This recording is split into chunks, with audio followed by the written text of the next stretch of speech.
1991 places of worship act जो लागू किया गया, यह प्लेसेस ऑफ वर्शिप एक्ट कहता है कि 15 अगस्त 1947 से पहले अस्तित्व में आए किसी भी धर्म के पूजा स्थल को किसी दूसरे धर्म के पूजा स्थल में नहीं बदला जा सकता है।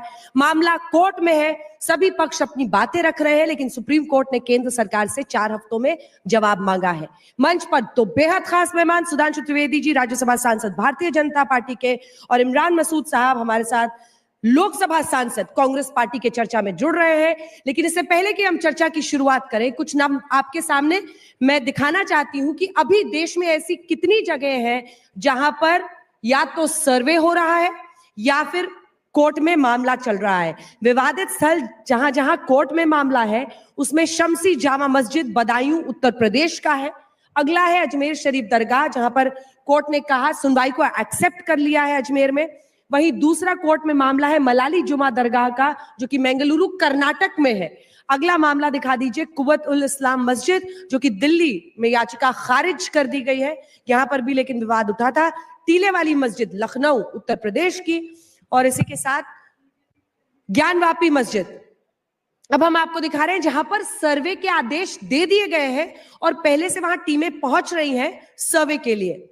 100 दिन से ज्यादा वाराणसी के ज्ञानवापी मस्जिद में सर्वे पूरी कर ली गई है। अगला भोजशाला कमल मौला मस्जिद, जो कि धार मध्य प्रदेश में 98 दिन यहां पर सर्वे हो चुका है।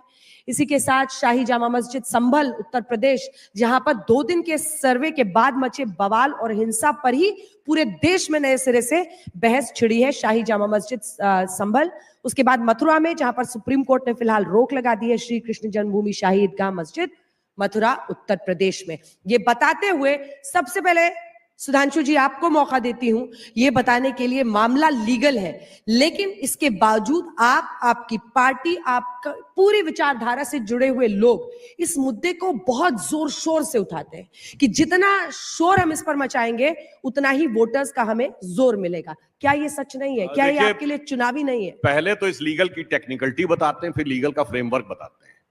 ये गजब का एक्ट बना था, प्लेसेस ऑफ वर्शिप एक्ट, जिसमें आप पूछिए what is the definition of places of worship? No definition. What is the status of places of worship? No status defined. 15 अगस्त 47 को कितने थी places of worship? No definition. And with due respect and with due humility, मैं बड़े शांति से कहना चाहूंगा, इस्लाम में तो वर्शिप का कॉन्सेप्ट ही नहीं है, प्रेयर का कॉन्सेप्ट है। और हिंदी में भी जो इसका अनुवाद है वह है उपासना स्थल विधेयक। उपासना शब्द शुद्ध संस्कृत के 2 शब्दों से बना है। उप का अर्थ होता निकट, आसन का मतलब होता आसन लगाना जहां देवता की आराधना करनी हो। तो इस्लाम में ना वर्शिप का कॉन्सेप्ट है ना प्लेस का कॉन्सेप्ट है, क्योंकि वहां आपने देखा होगा कि अगर नमाज पढ़नी हो तो आदमी रेलवे प्लेटफॉर्म पे भी कर लेता है, सड़क पे भी आपने देखा होगा, एयरपोर्ट में भी देखा होगा, सब जगह देखा होगा, पार्क में भी देखा होगा। तो मुझे लगता इतना विचित्र लीगल एंगल वाला एक्ट हिंदुस्तान के इतिहास में कभी नहीं बना होगा, जिसमें कोई डेफिनेशन ही नहीं थी। इसीलिए मैं कहना चाहता हूं, उसमें ये 91 में बना, तब तक कश्मीर में जो मंदिर तोड़ दिए गए थे उनका कोई उल्लेख है इसमें कि उनका 1947 का स्टेटस रिजॉल्व होगा? नहीं। अब आप आइए, ज्ञानवापी का आपने बात कही, 93 में मुलायम सिंह की सरकार ने तहखाने में पूजा रोकी थी, तो 47 का तो स्टेटस कुछ और था। 47 में अब आइए श्री कृष्ण जन्मभूमि में, तो समझौता 67 में हुआ है, तो 47 का स्टेटस कुछ और था। इसीलिए मैं कहता हूं कभी कभी ज्यादा सयाना बनने के चक्कर में आदमी कैसे फंदे में फंस जाता है, लीगल फंदे में वो दिखाई पड़ रहा। अब मैं एक और बात बताता हूं, जस्ट एक बात, लीगल फ्रेमवर्क की बात। देखिए कितना बेहतरीन ये सेकुलर तोहफा इस देश को दिया गया कि अगर हिंदू समाज को लगे कि आपका धर्म स्थल भी, जिसके सबूत अवेलेबल हैं, ज्ञानवापी पे फतवाए आलमगीरी का में पूरे एक तो होता है कि किसी ने किताब में लिखा, एक होता है गवर्नमेंट ऑर्डर। जैसे आज राजाज्ञा निकलती ना, by this order number so and so, वो औरंगजेब के जमाने के फतवे हैं। उसके बाद भी आप उस पर क्लेम नहीं कर सकते, ठीक है, इट्स ओके। दूसरी तरफ मुस्लिम समाज को यह हक दिया गया वक्फ बोर्ड एक्ट के तहत कि अगर तुम क्लेम कर दो कि जमीन तुम्हारी है तो तुम्हें कोर्ट में साबित करने की जरूरत नहीं है, दूसरा वाला भी कोर्ट नहीं जा सकता, ट्रिब्यूनल में जाना पड़ेगा। आप सोचिए ऐसा बेहतरीन लीगल फ्रेमवर्क, और लीगल के प्रति हमारी आस्था क्या है। आप शायद दुनिया में कोई ऐसा उदाहरण नहीं बताएंगे जहां भगवान ने अपना केस लड़ा हो। श्री राम जन्मभूमि में श्री राम लला विराजमान वन ऑफ द करेस्पॉन्डेंट थे। और मैं एक और बात कह दूं, ये मंदिर मस्जिद का विवाद लीगल होता है, जहां मस्जिदों का आपस में विवाद है एक लीगली सॉल्व होता हो तो बता दीजिए। सीधे धमाका होता है, चाहे पेशावर में हो, चाहे सीरिया में हो, चाहे इराक में हो, और चाहे हिंदुस्तान के चरारे शरीफ में हो। चरारे शरीफ की दरगाह जला दी गई थी, किस लिए? उन्होंने कहा साहब ये तो सूफी है, इस्लाम के लिए कुफ्र है, इसलिए जला दो। कोई लीगल हुआ था? लीगल सिर्फ इसलिए है कि भारत में है, लीगल सिर्फ इसलिए है कि हिंदू बाहुल्य क्षेत्र में खड़े हैं। चलिए, इसी वर्शिप एक्ट में लेकिन सर्वे ना हो ऐसा स्पेसिफाइड नहीं है। सर्वे का जब भी ऑर्डर होता है कोर्ट के आदेश से होता है, उसको बाधित करना, पत्थरबाजी संभल में करना कहां तक सही है? नहीं, सवाल तो पूरा होने दीजिए। जैसे उनसे प्रश्न पूछा था, आपसे भी पूछूंगी। और दूसरी तरफ ये सवाल उठता है कि वक्फ कह दे कि संसद वाली जमीन हमारी है, सूरत म्युनिसिपल कॉर्पोरेशन की बिल्डिंग हमारी है, तो उनका क्लेम हो जाता है। ये कैसे जस्टिफाइड है? देखिए कितने बेहतरीन तरीके से इस देश में झूठ बोला जा रहा है, उसका कोई मतलब कोई मैं उसका तोड़ ही नहीं समझ सकता हूं कि कितने बेहतरीन तरीके से झूठ प्रचार किया जा रहा है कि वक्फ किसी भी जमीन को घोषित कर देगा। मैंने कहा था कि हम पार्लियामेंट में नमाज पढ़ लेंगे तो पार्लियामेंट वक्फ थोड़ी हो जाएगा कि पार्लियामेंट में नमाज पढ़ ली पार्लियामेंट वक्फ हो गया, रेलवे प्लेटफॉर्म पे नमाज पढ़ ली रेलवे प्लेटफॉर्म वक्फ हो गया। वक्फ एक फरीजा है मुसलमान के लिए, और वक्फ वो प्रॉपर्टी हो सकती है जिसका मालकाना हक उसके पास हो, वो वक्फ कर सकता है। वक्फ बोर्ड सिर्फ एक कस्टोडियन है उसकी देखभाल करने के लिए। वक्फ बोर्ड की हैसियत नहीं है कि वक्फ बोर्ड ये कह देगा कि ये वक्फ है। ये ऐसा झूठ फैलाया जा रहा है कि वो अदालत नहीं जा सकते। अरे भाई 12,500 मुकदमे वक्फ की अदालतों में चल रहे हैं, आप कह रहे अदालत नहीं जा सकते? वक्फ की अदालत में नहीं, अदालत में वक्फ देखे, वक्फ की अदालत में नहीं, अदालत में। आप ट्रिब्यूनल का फैसला अगर आता है तो आप जाइए हाईकोर्ट में अंदर। ये कैसे मुमकिन होगा कि वक्फ बोर्ड को इतनी है, वो इतने कह दिया कि साहब ये वक्फ है, और उसके बाद उसकी कोई सुनवाई नहीं होगी, कोई अदालत के अंदर नहीं जाएगा। कितना झूठ आप बोलोगे, ये समझ से बाहर है। इतना मत बोलिए, लोगों को समझ में आता है, ऐसा नहीं है। और मेरी दूसरी बात, हम कब तक इस मंदिर मस्जिद के झगड़े के अंदर फंसे रहेंगे? हम बुनियादी मुद्दों के ऊपर बात क्यों नहीं करते? हम बात क्यों नहीं करते कि नौजवान को रोजगार नहीं मिल रहा है? हम बात क्यों नहीं करते कि किसान परेशान है? हम बात क्यों नहीं करते कि किसान को डीएपी के साथ नैनो यूरिया खरीदने के लिए मजबूर किया जा रहा है? डीएपी किसान को मिल नहीं रही है, लाइन लगी पड़ी है। हम क्यों बात नहीं करते कि सरकारी भर्तियां आप खत्म कर करके आरक्षण को खत्म करने की बात कर रहे हो? हम बात इस पे नहीं करते, हम बात चर्चाएं कर रहे हैं मंदिर पे, मस्जिद पे, हिंदू पे, मुसलमान पे। आप मुझे बताइए, इस हिंदुस्तान से 25 करोड़ मुसलमानों को आप साइड लाइन लगा के कहां भेजना चाहते हैं? कोई तरीका बता दीजिए हमें जाने का, तो हम उसके लिए तैयार हो जाए। आप इस नफरत को क्यों फैला रहे हैं? इस नफरत को क्यों भड़का रहे हैं? नफरत से देश नहीं चल सकता, देश तो मोहब्बत से ही चलेगा। हम तो छोटे भाई हैं, हम तो छोटे भाई मान करके आपका सम्मान आदर हर तरह से सत्कार करने को तैयार हैं। हमसे इतनी नफरत क्यों है?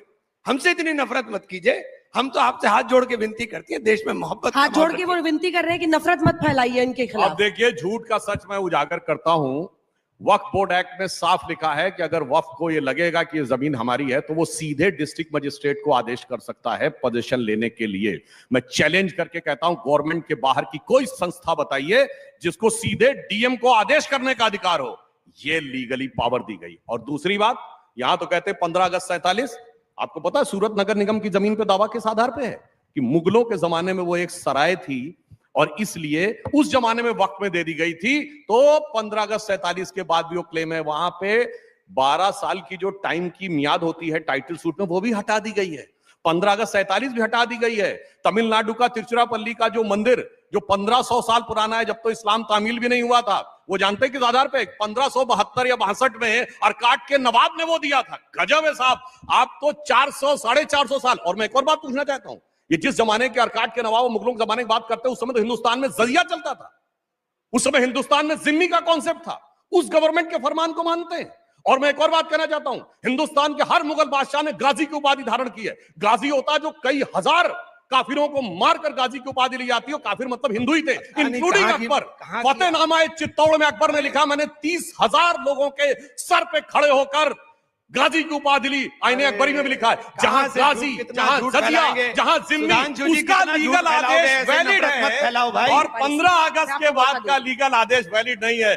गजब का लीगल अरे पर फ्रेमवर्क सुनिए ना है भाई सुधांशु साहब, जी, अरे गजब का और एक और मैं बात कहना सांसद चाहता हूँ, जी हुजूर, सुनिए इतनी- पहले। इन्होंने एक बड़ी अच्छी बात सांसद जी, कही, एक मिनट। सांसद जी सुनिए तो, एक मिनट, ये इन्होंने वक्फ बड़ी- की मनमानी जो आप कह रहे हैं, ये वक्फ की मनमानी थोड़ा ना कोर्ट सुनेगा अगर आप प्लेसेस ऑफ वर्शिप एक्ट पर दलील क्योंकि देने इनिशियल जाएंगे। स्टेज पे कहा गया पहले आपको ट्रिब्यूनल में जाना पड़ेगा।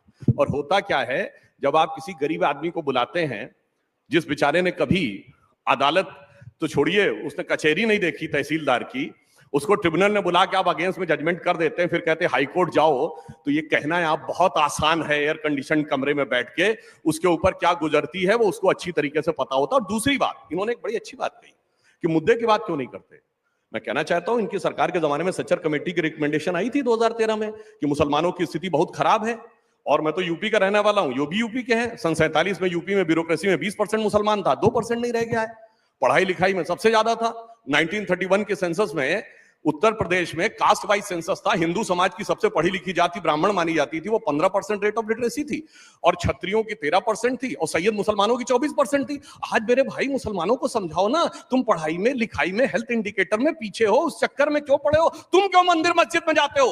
एक बताइए कांग्रेस का एक कोई 267 का रेजोल्यूशन जो उन्होंने महंगाई बेरोजगारी पिलाया हो। समाजवादी पार्टी ने जितने स्थगन प्रस्ताव लाई संसद में, संभल संभल संभल और सिर्फ संभल, और डिबेट में आके कहेंगे मुद्दे की बात करो, सबको समझ में आता मुद्दा क्या है। वो कह रहे हैं इमरान जी की आपके नेता आपने आरोप लगाया मेरा, अभी ले लीजिए पिछले हफ्ते का, मैंने अपने क्षेत्र के लिए अंदर सबसे पहले एम्स के लिए लगाया। मैंने अपने क्षेत्र के अंदर मेरे मेडिकल कॉलेज के अंदर सुपर स्पेशलिटी डिपार्टमेंट सरकार बनाकर दे, इसके लिए लगाया। आप कैसी बात, हम पे ये आरोप मत लगाइए, हम तो बात कर रहे हैं, हम तो बात सीधे सीधी टॉकिंग अबाउट स्थगन प्रस्ताव 267 जो पार्टी दे, मैंने सर लगाया। और संभल का जहां तक सवाल है, संभल में 5 लोगों को मारा गया, 5, हमारी जान की कोई कीमत नहीं, कोई किसी भी तरह मार देगा, हमारी जान की कोई कीमत नहीं। तीसरी बात मैं आपसे कहना चाहता हूं सर कि आप सीनियर हैं, आप सारी बातें जो आपने गाजी और इसकी सारी डेफिनेशन दी, खुदा के लिए झूठ मत बोलिए। ऐसा कुछ नहीं है कि गाजी की उपाधि उसे दी जाती है, ऐसा कुछ नहीं है। इस्लाम के अंदर अगर पूरी तरह से नहीं पढ़ा तो पढ़ लीजिए, इस्लाम के अंदर हरा पेड़ काटना भी मना है। आप इंसान के मारने की बात कर रहे, इंसान की जान किसी कीमत पर नहीं ली जाएगी, इंसान की जान किसी कीमत पर नहीं ली जाएगी कि बेगुनाह लोगों को मार देंगे। ये झूठ फैलाना बंद करिए साहब। और दूसरी बात मैं आपसे कहना चाहता हूं, अतीत की बातें छोड़कर वर्तमान में जीना सीख लीजिए ना। हम तो कह रहे हैं, हाथ जोड़कर विनती कर रहे हैं, भाई हम छोटे हैं, आप बड़े हो, आप बड़े बन करके हमारे सर के ऊपर शफकत का अपना हाथ तो रख करके देखो कि हम मोहब्बत के साथ आपके साथ कैसे रहेंगे। हम तो आपसे हाथ जोड़कर विनती कर रहे हैं कि देश के अंदर नफरत की बजाय मोहब्बत का माहौल पैदा कीजिए। हम तो ये बात कह रहे हैं कि आप इन तमाम चीजों पे जिनके ऊपर आप इतना हंगामा बर्पा किए हुए देश के अंदर, इन बातों को छोड़ करके हम लोग आपस में मिल करके मोहब्बत के साथ चलने का काम करें। जो हमारा देश का, हमारी साझा संस्कृति सदियों से रहते हुए हैं, उस संस्कृति को हम लोग जिंदा करने का काम करें। इनका मोहब्बत कबूल कीजिए। देखिए, झूठ शब्द का प्रयोग ऐसे झूठ तरीके से नहीं करना चाहिए। मैंने सोर्स कोट किया है, फतेहनामा चित्तौड़ 1576, अकबर ने कहा है 30,000 लोगों के सर पे खड़े होकर मैंने गाजी की उपाधि ली है। और सुनिए, मैंने फतवा आलमगीरी को कोट किया है। और सुनिए, बाबर ने 1526 में जीता है इब्राहिम लोदी को, मगर गाजी की उपाधि नहीं ली।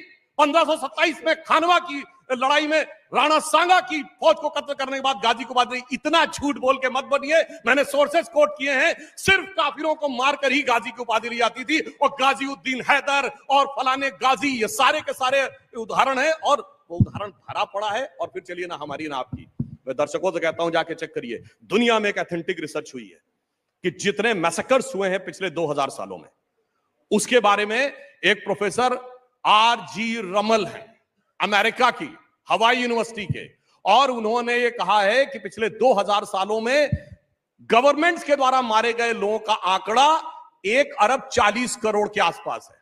अब इंपॉर्टेंट बात उन्होंने क्या लिखी है, सिर्फ भारत एक ऐसा देश है जहां 13वीं शताब्दी से पहले मैसेकर का उल्लेख नहीं मिलता है, with an exception of Kalinga, जिसमें कुछ हजार लोग मारे गए थे। अब 13वीं शताब्दी के बाद हिंदुस्तान में क्या हुआ था, यह भली भांति समझा जा सकता है। अब वो कहने वाला न इंडियन है और वो संघी भाजपाई तो बिल्कुल नहीं है, ये बात को अच्छी तरह, इसीलिए मैं फैक्ट कोट करके बोलता हूं। 2024 में आ जाए सुधांशु जी, 24 में आ जाए, 2024 में।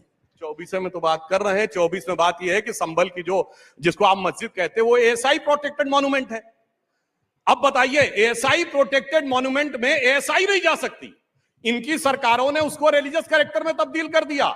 1947 में संभल का कैरेक्टर आर्कियोलॉजिकल सर्वे का प्रोटेक्टेड मॉन्यूमेंट है, तो प्लेसेस ऑफ वर्शिप एक्ट में गवर्न ही नहीं होता है, प्योरली लीगल बात है। मगर क्या करें, हर चीज को लेकर लीगल तो किनारे रखना है और वो एक दूसरा एंगल है उसको आगे रखना। 1800 नहीं, एक सवाल सेकंड में नहीं, आप इनकी सवाल बात ही पूछने देते हैं। इनकी बात सॉरी, आई एम सॉरी, मैं उनसे भी पूछूं, आपसे भी पूछूंगी, प्लीज सर। अब मॉडरेटर ऐसे थोड़ी लड़ाई, नहीं तो आप बैठ के कर लीजिए लड़ाई यहाँ पे। मेरा सवाल आपसे ये है कि एएसआई प्रोटेक्टेड मॉन्यूमेंट, वहां पर एएसआई कोर्ट के ऑर्डर से सर्वे के लिए जाए और वहां पर पत्थरबाजी हो जाए, क्या आपको नहीं लगता है कि ये गलत है? पहले का सवाल रखिए, जो आपने कहा कि वो आप उनकी एएसआई बात का मूवमेंट जवाब कैसे- जरूर दीजिएगा, हाँ। लेकिन इसके साथ मेरा प्रश्न ये है आपसे, वहां पर रेलिंग्स लगा दी गई हैं, स्टील की रेलिंग्स। एएसआई प्रोटेक्टेड मॉन्यूमेंट्स में रेलिंग कैसे ऐड की जा सकती है? क्योंकि वहां पर तो मतलब ये गैर कानूनी है, कुछ भी कंस्ट्रक्शन करना एएसआई प्रोटेक्टेड मॉन्यूमेंट में गैर कानूनी। एएसआई की स्थापना हुई 1872 में। 1904 से एएसआई ने प्रोटेक्शन का काम स्टार्ट किया और वो मस्जिद है उससे 300 साल पुरानी। वो मस्जिद बनाई गई थी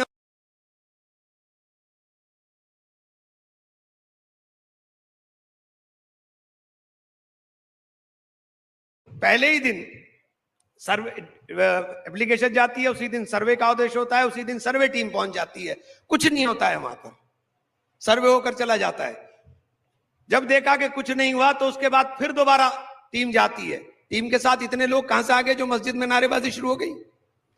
आपके वकील जो वहां पे गए थे उनको ने मैंने लाइव टीवी पर बोलते हुए देखा कि वो जो वीडियो वायरल हो रहा है जिसमें भीड़ के साथ वो आ रहे हैं, वो आते हुए वीडियो है। तो भैया जाते हुए और आते हुए का बात नहीं, वो भीड़ कहां से आ गई?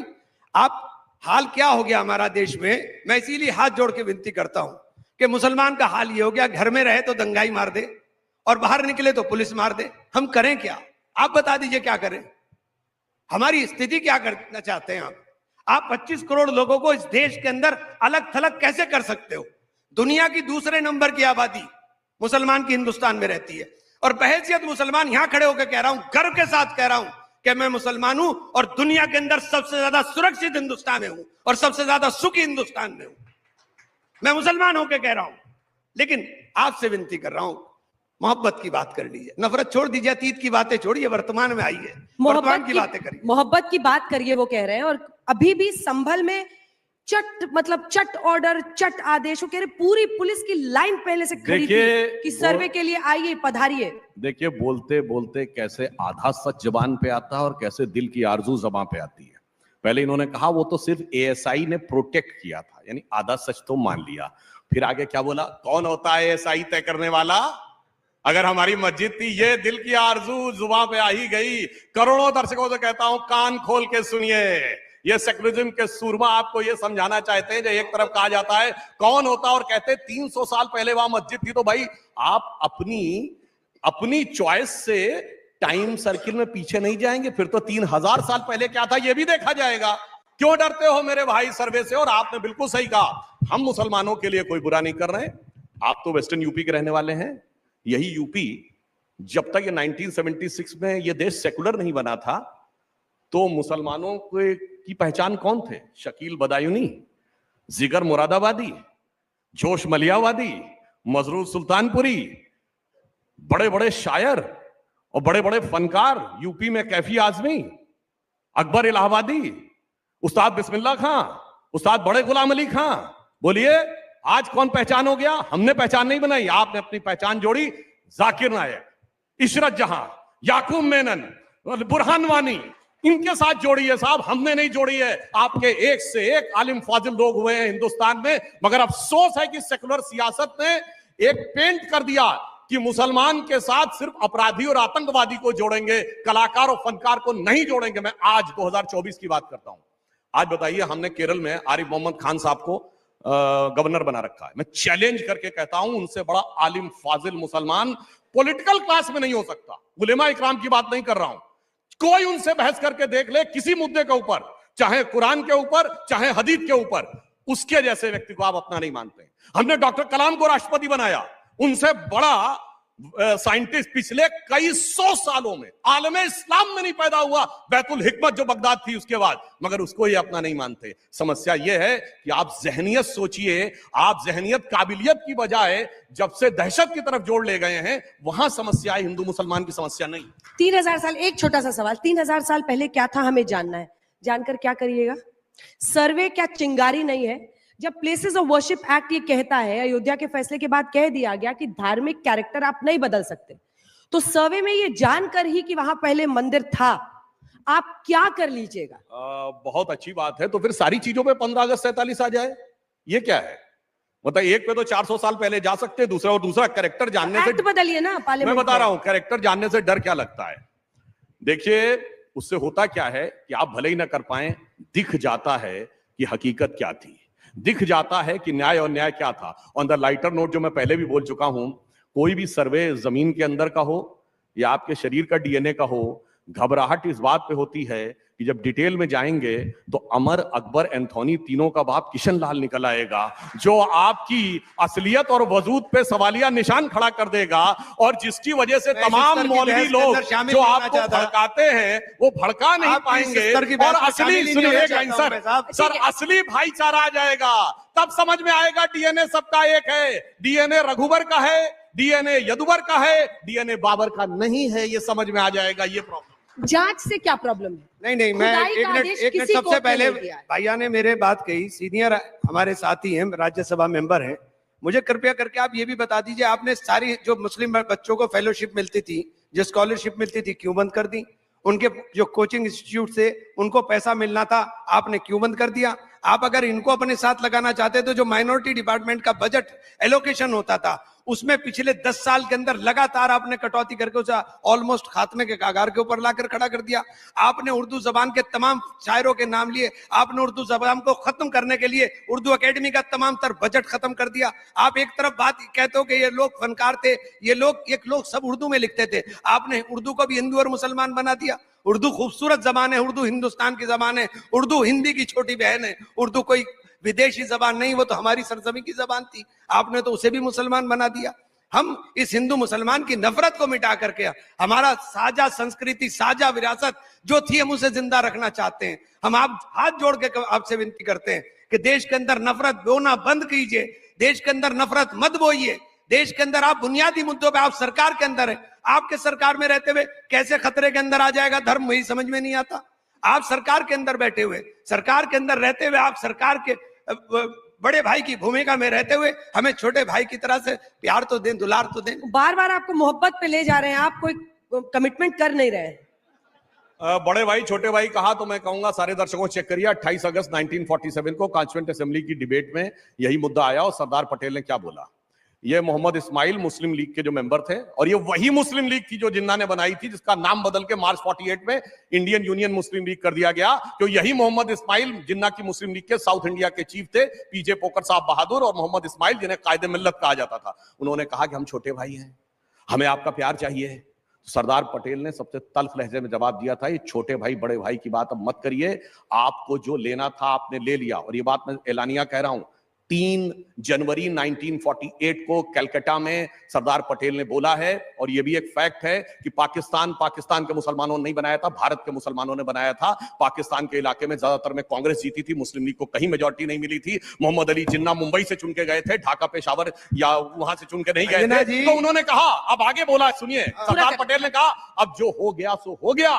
मैं नहीं मानता कि तुम्हारा एक दिन में दिल बदल गया, मगर जो हो गया सो हो गया, उसे भूल जाओ। अब ये मत कहो कि मुझे अलग हिस्सा चाहिए, अब ये मत कहो मुझे अलग कानून चाहिए, ये मत कहो मुझे अलग सीट चाहिए, अब ये कहो कि देश के साथ मिलकर कैसे रहना चाहते हैं। मगर सरदार पटेल की बात मानी क्या? नहीं, पहले मुझे अलग सिस्टम चाहिए, एजुकेशन का मदरसा, फिर मुझे पर्सनल लॉ बोर्ड चाहिए, फिर मुझे जरूरत होगा तो वक्फ बोर्ड चाहिए, फिर मुझे ट्रिपल तलाक चाहिए, फिर मुझे महरम चाहिए, फिर मुझे हलाला चाहिए, फिर सर्वोच्च न्यायालय से कॉन्सेप्ट होगा तो साहबानो केस चाहिए। इसीलिए छोटे भाई में, भाई साहब, इस भाईचारे में भाई कौन है और चारा कौन है, ये जनता को समझ में आ रहा है। जवाब दीजिए।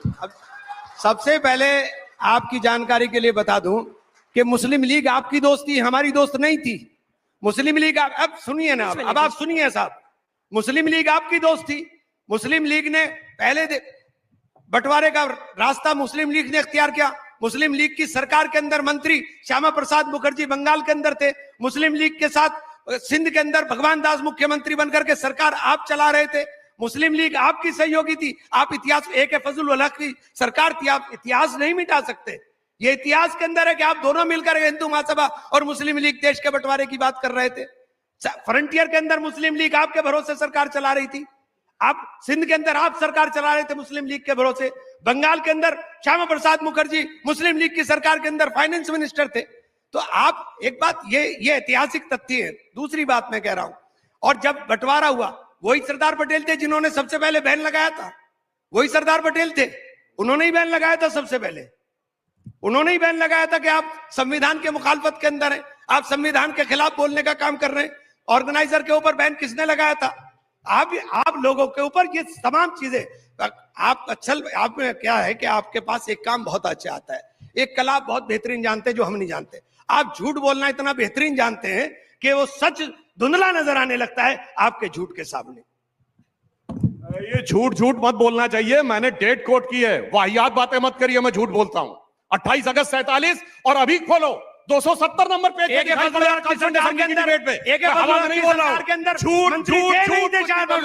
अब मैं बताता हूं इनका। मुस्लिम लीग की सरकार के अंदर मुस्लिम लीग की सरकार में मंत्री थे, वो भी झूठ है, वो भी झूठ है। 1941 में श्यामा प्रसाद मुखर्जी ने फजलुल हक की पार्टी प्रजा कृषक पार्टी के साथ मिलकर सरकार बनाई। फजलुल हक ने 1946 में मुस्लिम लीग ज्वाइन कर ली, उसको ये लोग झूठ बोलते हैं। आई चैलेंज 1941 में प्रजा कृषक भगवान दास किसके मुख्यमंत्री थे? वो फजलुल हक ने बाद में मुस्लिम लीग ज्वाइन किया। क्यों ज्वाइन किया? अब सुनिए, फजलुल हक फिर भी उदारवादी मुस्लिम था, मगर कांग्रेसियों को जब लगा कि सिर्फ जिन्ना ही जिन्ना की जय जयकार करते चले जा रहे हैं, सही बात चले गए। इसीलिए मैं बंटवारे के खिलाफ थे, नहीं हम बंटवारे के खिलाफ थे, नहीं गलत बात है, हम बंटवारे के खिलाफ थे, आप बंटवारे के साथ थे, हम बंटवारे के खिलाफ थे। कांग्रेस किसी सूरत में बंटवारा नहीं चाहती थी, बंटवारे के खिलाफ थे। ए भाई 26 अप्रैल 1946 को बंटवारे का प्रस्ताव अपनी कार्य समिति में पास करने वाली कांग्रेस बंटवारे के खिलाफ थी। गजब का झूठ लोगों ने। अरे बात अरे भैया ऐसा मत बोलो, अरे ऐसा मत बोलो। मुस्लिम लीग और आप मिलकर के दोनों खेल रहे थे सर 4 जून। अरे मुस्लिम लीग के साथ मिलकर के खेल आप खेल रहे थे, हम पे सवाल कर रहे हो भैया। अरे भाई मुस्लिम लीग किसके साथ थी? जिन्ना किस पार्टी का था पहले? जिन्ना किसके साथ थे? कांग्रेस का था ना।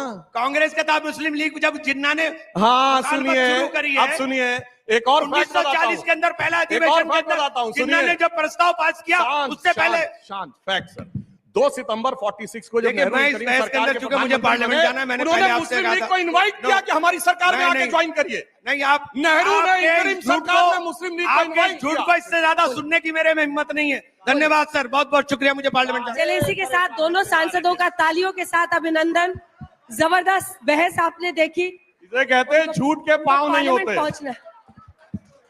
इसी के साथ इस बहस में इतना ही। देश दुनिया की बाकी खबरों के लिए आप देखते रहिए आज तक।